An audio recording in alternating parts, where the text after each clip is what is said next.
Assalamualaikum dear viewers, welcome to my channel Botanist World. I hope you are doing well. dear viewers, आज की video में हमने discuss करना है green revolution के बारे में बिकॉज़ ये एक इम्पोर्टेंट इवेंट है एग्रीकल्चर हिस्ट्री के लिहाज से अगर हम देखें तो सो अगर आप एग्रीकल्चर के स्टूडेंट हैं या फिर कोई और डिग्री होल्डर हैं और आप इंटरव्यू में जाते हैं तो आपको इसके बारे में इंफॉर्मेशन होनी चाहिए कि ग्रीन रेवोल्यूशन क्या है, what is green revolution in Pakistan. So इसके बारे में आपको इन्फॉर्मेशन होना ज़रूरी है ताकि आप इसके बारे में बता सकें। सो हम डिस्कस करते हैं आज इसके बारे में कि what is green revolution in Pakistan. The green revolution in Pakistan refer to the introduction of high yielding crop varieties, fertiliser and irrigation system in 1960 and 1970। It's mean that green revolution जो है वो पाकिस्तान के अंदर 1960 से 1970 तक का वो एरा है जब पाकिस्तान के अंदर जो है वो एग्रीकल्चर डेवलपमेंट हुई थी, यानी कि पाकिस्तान के अंदर जो क्रॉप थी उनके यील्डिंग यानी कि वैराइटीज़ जो थी क्रॉप की वो भी इंक्रीज़ हुई थी और high yielding crop varieties introduce हुई थी, जिससे हमारे पास जो है वो वीट, मेज़, कॉटन यानी कि जो हमारी मेन क्रॉप्स हैं उनकी प्रोडक्टिविटी बहुत ज़्यादा इंक्रीज़ हो गई थी, उनकी पैदावार बढ़ गई थी। इसी के साथ साथ जो है वो इंडस्ट्रियल प्रोस्पेक्टिव से अगर हम देखें तो फर्टिलाइज़र का यूज़ ज़्यादा हुआ था, इरिगेशन सिस्टम हमारा बहुत बेहतर हुआ था। तो ये सारी चीज़ें जब बेस्ट हुई थी तो उससे क्या हुआ था कि एग्रीकल्चर डेवलपमेंट हुई थी, क्रॉप यील्ड जो थी वो बहुत ज़्यादा बढ़ गई थी, which yield a significant increase in agriculture production and productivity. जाहिर सी बात है इसकी वजह से फिर क्या हुआ था, एग्रीकल्चर डेवलपमेंट हुई थी, एग्रीकल्चर प्रोडक्टिविटी बढ़ गई थी और क्रॉप की जो प्रोडक्शन थी वो इंक्रीज़ हो गई थी।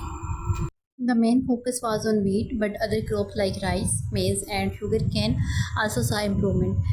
It's mean that कि इस ग्रीन रेवोल्यूशन के दौरान जो सबसे ज़्यादा मेन फोकस था जिस क्रॉप पे वो वीट थी, बट इसके साथ साथ दूसरी क्रॉप लाइक राइस, मेज़, इनकी जो प्रोडक्टिविटी थी वो भी बहुत ज़्यादा इंक्रीज़ हुई थी।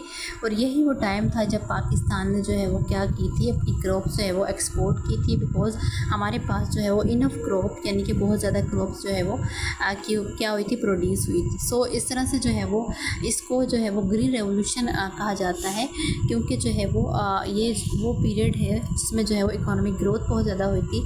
जाहिर सी बात है जब हमारे पास क्रॉप की प्रोडक्शन ज़्यादा हुई थी तो उससे जो है वो हमने क्रॉप्स को एक्सपोर्ट किया था और क्रॉप्स एक्सपोर्ट करने से जो है वो हमारी इकोनॉमिक ग्रोथ जो थी वो बहुत ज़्यादा इम्प्रूव हुई थी।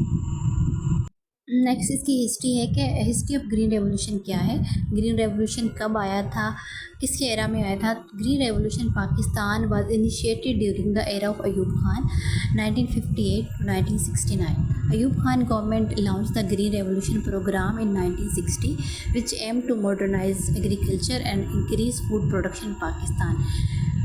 ग्रीन रेवोल्यूशन की अगर हिस्ट्री देखें तो ग्रीन रेवोल्यूशन प्रोग्राम जो लॉन्च किया था वो अयूब खान ने किया था 1960 के अंदर, और इसका बेसिक जो एम था वो यही था कि अपना जो एग्रीकल्चर सेक्टर है उसको मॉडर्नाइज़ करना, इसके अलावा जो हमारी क्रॉप्स हैं, फूड प्रोडक्शन है उसको इंक्रीज़ करना। सो ये जो है इसका बेसिक जो एम था वो यही था। अब हम डिस्कस करते हैं पॉजिटिव इम्पैक्ट्स क्या हैं ग्रीन रेवोल्यूशन के। मीन के ग्रीन रेवोल्यूशन के बाद जो है वो कंट्री के अंदर क्या चेंजेस आए थे।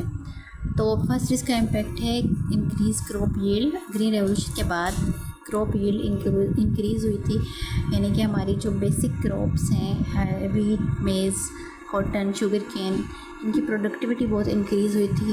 दैन सेकंड पॉइंट है कि इम्प्रूव क्रॉप क्वालिटी इम्प्रूव हुई थी, मीन के high yielding crop varieties introduce हुई थी कंट्री के अंदर।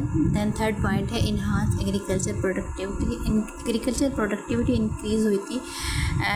As you know that agriculture sector Pakistan का जो है वो बैकबोन का काम करता है, यानी कि it's called backbone of Pakistan economy. अगर एग्रीकल्चर सेक्टर इम्प्रूव हो जाता है, एग्रीकल्चर सेक्टर की प्रोडक्टिविटी इन्हांस हो जाती है तो इकोनॉमी जो है वो खुद ब खुद उसकी ग्रोथ अच्छी हो सकती है। एंड एग्रीकल्चर सेक्टर से ही पाकिस्तान की जो है वो 70% एक्सपोर्ट्स रिलेट करती हैं। फोर्थ पॉइंट है कि इंक्रीज़ एक्सपोर्ट, यानी कि जब क्रॉप ज़्यादा पैदा हुई थी पाकिस्तान के अंदर ग्रीन रेवोल्यूशन के बाद, तो देन जो है वो एक्सपोर्ट की थी क्रॉप्स अदर कंट्रीज़ को आपने जो है वो क्या किया था, एक्सपोर्ट की थी, अपनी फसलें एक्सपोर्ट की थी, क्रॉप्स एक्सपोर्ट करने के बाद जो है वो आपको क्या हुआ था, प्रॉफिट अर्न किया था। जाहिर सी बात है, जब कोई कंट्री एक्सपोर्ट करता है तो उसकी इकोनॉमिक ग्रोथ जो है वो बढ़ती है, बिकॉज़ वो प्रॉफिट अर्न करता है। देन नेक्स्ट पॉइंट है इकोनॉमिक ग्रोथ। ग्रीन रेवोल्यूशन के बाद इकोनॉमिक ग्रोथ जो है वो बहुत अच्छी हुई थी। सो ये वो पीरियड ऑफ टाइम था जब पाकिस्तान के अंदर जो है वो इकोनॉमिक ग्रोथ हुई थी, एग्रीकल्चर सेक्टर बहुत इम्प्रूव हुआ था और crop quality, crop yield increase हुई थी। सो इसको जो है वो ग्रीन रेवोल्यूशन कहा जाता है। Thanks for watching, please like and subscribe. Best of luck, अल्लाह हाफिज़।